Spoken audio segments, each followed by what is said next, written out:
Shalom. This video is a continuation from my last video titled, Why was Adam created from the dirt and Eve created from Adam's rib?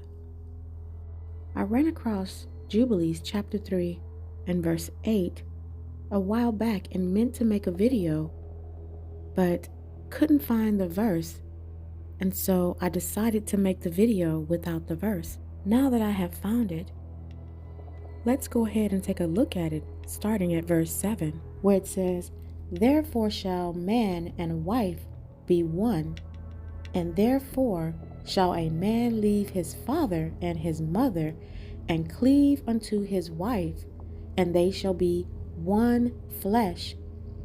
Now listen to verse 8. It says, In the first week was Adam created, and the rib, his wife, in the second week, he showed her unto him, meaning the Most High showed Adam his rib, or the woman.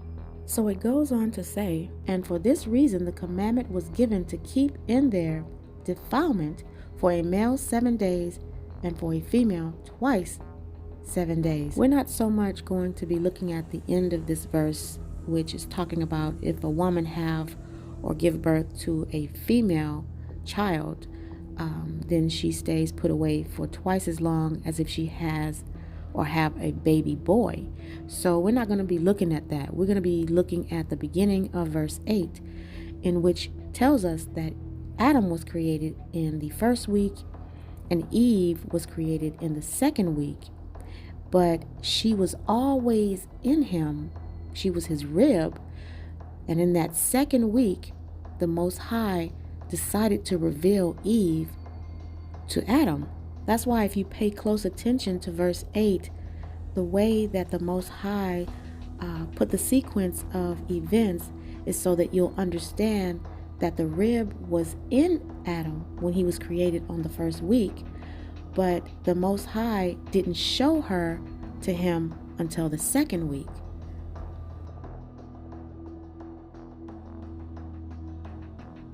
This is why in my last video I showed Adam looking in the mirror, telling himself, I didn't sin, you did.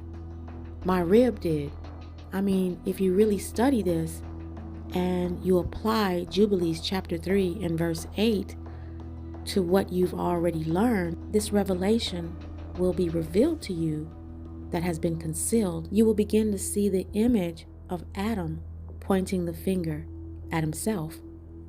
Now this is why the Hamashiach is going to have to return to redeem us and to heal us, because there's no man on the face of this earth that can heal us as a nation. Right now, if you look at the state of the true Israelites, all we do is fight and point the finger at each other for the current condition of our families and the state of this world. And this is why the Bible says that Satan has deceived the whole world.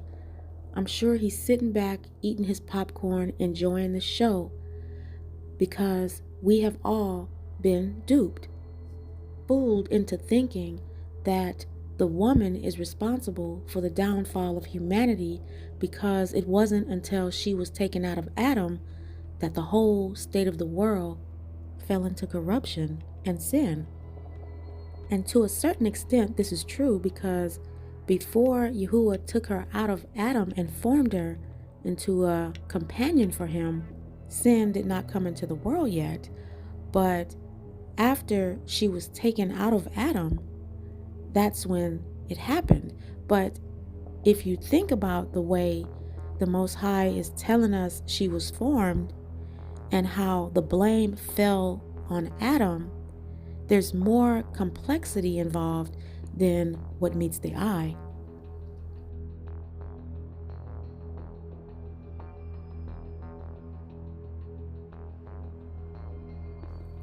Now, because the Most High said that Eve is Adam's rib, and he didn't show her to him until the second week, this would indicate that she was in there. She was just concealed and hadn't been revealed to Adam yet. In my last video, I showed Genesis chapter 2, verse 23 through 24, and it reads, "And Adam said, This is now bone of my bones and flesh of my flesh. She shall be called woman, because she was taken out of man. Therefore shall a man leave his father and his mother, and shall cleave unto his wife, and they shall be one flesh." In all honesty, Eve has always been Adam's bone of his bones and flesh of his flesh, as she was his very rib. Now, switching over to the heathens for a minute, they are the reason that many of us do not understand the Bible. Yahuwah have allowed Satan to use them to deceive the masses. I mean, just like I said before, we were always taught that Eve bit a piece of fruit, and that was the sin in the Garden of Eden. But when you begin to read for yourself and pray for the Holy Spirit to guide you in wisdom and truth, you get a very different understanding as to what happened in the Garden of Eden between Eve and Satan. You see, the enemy will use any lie or tactic to destroy the Most High's creation. And in this specific situation, the Israelites can't have a wholesome, righteous household because Satan has infiltrated the family unit since the Garden of Eden. He deceived Adam's bone of his bones and the flesh of his flesh.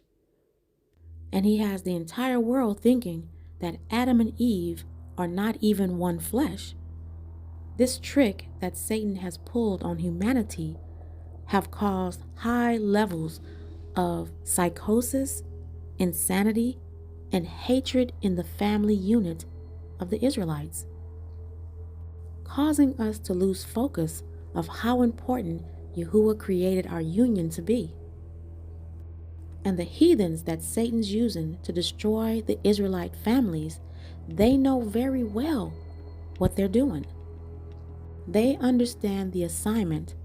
That's why every time you turn on the television, you're going to see an interracial marriage, when they know full well that those other nations of women are not the rib that was taken from Adam to create Eve. Satan has definitely deceived the entire world into thinking that it's okay for an Israelite man to marry any woman from any nation. And on the flip side, Israelite women are forbidden to take husbands from other nations. This is definitely not just about the men of Israel. This is about Israel as a whole. The whole house of Israel has transgressed the Most High. And as per Deuteronomy 30, there's going to come a time where the remnant turn back to the Most High and keep his laws, statutes, and commandments. And that is the time that our captivity will be turned. But until we come into the completion and or the fullness of the remnant returning to the Most High, we're going to stay in this captivity. The Most High said, "Turn back to me, and I will turn back to you." Let's look at Zechariah chapter 1 and verse 3. It reads, "Therefore say thou unto them, Thus said Yahuwah of hosts, Turn ye unto me, said Yahuwah of hosts, and I will turn unto you, said Yahuwah of hosts." Now, many of you think this interracial dating and marrying into other nations is not a big deal, and you take it way too lightly. But the Most High is going to push the reset button, and suddenly we're going to be back in the state of the Garden of Eden. Meaning, just like Adam, you're going to have a companion, a rib. Notice how Yah didn't use all of Adam's ribs to create plural women. He took one rib and created a wife for Adam. Whether people like it or not, we're going to go back to the original way Yahuwah designed creation to be before the fall of Adam. I want to show you something in the book of Adam and Eve. This is how you know that the Hamashiach is going to have to restore our family unit and the nation of Israel in general. Obviously, as you look at our conditions, no man or woman on the face of this earth will be able to heal us as a people. No one is going to be able to do this. There's not going to be one Hebrew man or woman capable of it. If this was so, the Hamashiach would not have to come back to restore us. And I'm sorry to have to be the bearer of bad news, but I'm going to have to tell you this, Israel. Our families are broken, and we're to the point where it's seared like a hot iron, the sin of Israel. We're not going to be able to fix this on our own. No man or no woman can fix our family units at this point. And I know we're trying. I know some of us are trying, Israel, but the Hamashiach is going to have to come back and push the reset button, because all these false doctrines that are out there are causing us to stumble and not return home to our Father.